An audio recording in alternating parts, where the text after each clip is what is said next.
Hi hello friends అందరికీ నమస్కారం. ఈరోజు ఈ వీడియోలో ఏపీ రాష్ట్ర వ్యాప్తంగా రెండవ ఉచిత గ్యాస్ సిలిండర్ డబ్బులు పెంచడం జరిగింది.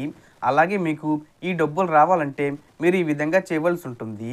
సో గ్యాస్ సిలిండర్ డబ్బులు ఎంత పెంచారు ఏంటి, దానికి సంబంధించిన పూర్తి ఇన్ఫర్మేషన్ ఈ వీడియోలో తెలుసుకుందాం. వీడియోని ఎక్కడ కూడా స్కిప్ చేయకండి ఫ్రెండ్స్, అండ్ చూడండి. వీడియో స్టార్ట్ చేసే ముందు మీకు ఒక small request friends, AP government నుంచి పథకాలకు సంబంధించి ఏ చిన్న అప్డేట్ వచ్చినా మీరు మిస్ కాకుండా ఉండాలంటే వెంటనే మన ఛానల్ని సబ్స్క్రైబ్ చేసుకోండి. అండ్ సబ్స్క్రైబ్ చేసుకున్న వాళ్ళందరూ కూడా సబ్స్క్రైబ్ బటన్ పక్కన ఉన్న గంట సింబల్లో ఆల్ అండ్ పెట్టుకోవడం మర్చిపోకండి ఫ్రెండ్స్. ఇలా పెట్టుకోవడం వల్ల నేను పెట్టే ప్రతి ఒక్క వీడియో మీరు నోటిఫికేషన్ రూపంలో పొందగలరు. అండ్ వీడియో మీ నచ్చితే లైక్ చేయండి ఫ్రెండ్స్. సో ఏమాత్రం లేట్ చేయకుండా వీడియోలోకి వెళ్ళిపోద్దాం. సో మనకి రెండో విడత గ్యాస్ సిలిండర్ ఏప్రిల్ 1వ తేదీ నుంచి ప్రారంభించడం జరిగింది. నాదెండ్ల మనోహర్ గారు కూడా దీనికి పత్రికా ప్రకటన మీడియా ముఖంగా కూడా ప్రకటించడం జరిగింది. సో ఏప్రిల్ 1వ తేదీ నుంచి మీకు ఉచిత గ్యాస్ సిలిండర్ రెండో విడత ఏదైతే ఉందో దాన్ని ప్రారంభించాము, మీరు బుక్ చేసుకోవచ్చు. సో ఖచ్చితంగా దీనికి గ్యాస్ సిలిండర్ పుస్తకం ఉండాలి. గ్యాస్ సిలిండర్ పుస్తకానికి ఆధార్ కార్డు లింక్ అయి ఉండాలి. అలాగే ఎవరికైతే రేషన్ కార్డు ఉంటుందో వారికి రావడం జరుగుతుందని చెప్పడం జరిగింది. సో చాలామంది ఈకేవీసీ చేసుకున్నారు, కొంతమంది ఈకేవీసీ చేసుకోలేదు. అలాగే ప్రభుత్వం కూడా కొంతమందికి మాత్రమే డబ్బులు వేయమని లిస్టు కూడా ఇవ్వడం జరిగిందనమాట. సో దాన్ని బట్టే వారికి డబ్బులు వేయడం జరుగుతుంది. ఒకవేళ మీరు ఈకేవీసీ చేసుకోకపోతే ప్రభుత్వం దగ్గరికి ఆ లిస్టు వెళ్ళదు. ఆ లిస్టు బట్టే మీకు డబ్బులు పడే అవకాశం ఉంటుంది.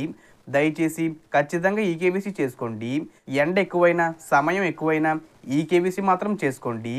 గ్యాస్ సిలిండర్ మనం డబ్బులు పెట్టి కొంటున్నాం, కనీసం ఒక్కటైనా ఫ్రీగా వస్తుంది కనుక ఎలాగో అలా ఈకేవీసీ పూర్తి చేయండి. అలాగే ఇప్పుడు గ్యాస్ సిలిండర్ డబ్బులు పెంచారని చెప్పాను కదా, అదేంటంటే కనుక కేంద్ర ప్రభుత్వం ముడి సరుకుల ధరలు పెంచడం వల్ల గ్యాస్ సిలిండర్ డబ్బులు ఏవైతే ఉన్నాయో దాన్ని 50 రూపాయలు పెంచడం జరిగింది. నిన్నటి వరకు పెట్రోల్ డీజిల్ ధరలు పెంచారు.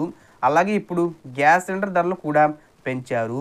ఎందుకంటే ట్రంప్ ఎవరైతే అమెరికన్ ప్రెసిడెంట్ ఉన్నారో ఆయన దిగుమతి ఎగుమతి సుంకాలు పెంచారు. దీన్ని బట్టి ఏవైతే క్రూడ్ ఆయిల్స్ దిగుమతి ఎగుమతులు ఉంటాయో వీటన్నిటిని బట్టి గ్యాస్ ఏజెన్సీలు ఏవైతే ఉంటాయో అంటే Indian gas, Bharat gas, HP gas, ఇవన్నీ కంపెనీలు రేట్లు పెంచుతాయి అన్నమాట. అవి కూడా గ్యాస్ ప్రొడ్యూస్ చేసే కంపెనీలే కనుక 50 రూపాయలు పెంచడం జరిగింది. అది అమల్లోకి రావడం జరిగింది. సో గ్యాస్ సిలిండర్ అనేది మనం కొనుక్కుంటాం కనుక ఎవరైతే ఈ ఏప్రిల్ నెలలో గ్యాస్ సిలిండర్ 875 రూపాయలు, అలాగే డెలివరీ ఛార్జెస్ 30 రూపాయలు, మొత్తం 905 రూపాయలు పెట్టి కొంటారో వారికి 875 రూపాయలు ప్రభుత్వం ఖాతాల్లో వేయబోతుంది. సో ఈ ఏప్రిల్ నెలలో బుక్ చేసుకుంటే మీకు ఈ డబ్బులు రావడం జరుగుతుంది. ఒకవేళ గ్యాస్ సిలిండర్ ధరలు తగ్గించారనుకోండి, అప్పుడు ఎంతైతే రేట్లు తగ్గించారో అంత మాత్రమే మీ అకౌంట్లో పడడం జరుగుతుంది. ప్రస్తుతం దేశవ్యాప్తంగా కమర్షియల్ సిలిండర్ ధర కానీ లేదా ఇంట్లో వాడే గృహ వినియోగదారుల సిలిండర్ కానీ, కమర్షియల్ సిలిండర్ అంటే హోటల్స్లో వాడతారు, గృహ వినియోగదారు సిలిండర్ అంటే మనం నార్మల్గా ఇంట్లో వాడుకునే సిలిండర్ అనమాట. ఇవి 14 కేజీలు ఉంటాయి, అవి 16 కేజీలు ఉంటాయి. సో ఈ సిలిండర్లకు 50 రూపాయలు పెంచడం జరిగింది. సో ఈ పెంచిన డబ్బులు మనం రెండో ఉచిత గ్యాస్ సిలిండర్ బుక్ చేసుకున్న తర్వాత ప్రభుత్వం మన ఖాతాలో వేయబోతుంది. సో ఖచ్చితంగా ఈకేవీసీ చేసుకోండి. రెండో విడత ఉచిత సిలిండర్ ప్రారంభించడం జరిగింది. ఈ ఏప్రిల్ 1వ తేదీ నుంచి జూలై 31వ తేదీ వరకు టైం ఇవ్వడం జరిగింది. మీరు ఈ 4 నెలల్లో ఎప్పుడు బుక్ చేసుకున్నా కానీ మీకు అర్హత ఉంటే డబ్బులు మీ ఖాతాల్లో పడడం జరుగుతుంది. సో దీనికి సంబంధించి ఏ చిన్న ఇన్ఫర్మేషన్ వచ్చినా నేను వీడియో చేసి పోస్ట్ చేస్తాను. ఆ యొక్క అప్డేట్స్ మీరు మిస్ కాకుండా ఉండాలంటే వెంటనే మన ఛానల్ని సబ్స్క్రైబ్ చేసుకోండి. So total information the friends. మీకు ఈ వీడియో నచ్చితే లైక్ చేయండి, షేర్ చేయండి అండ్ సబ్స్క్రైబ్ చేసుకోండి. Thanks for watching.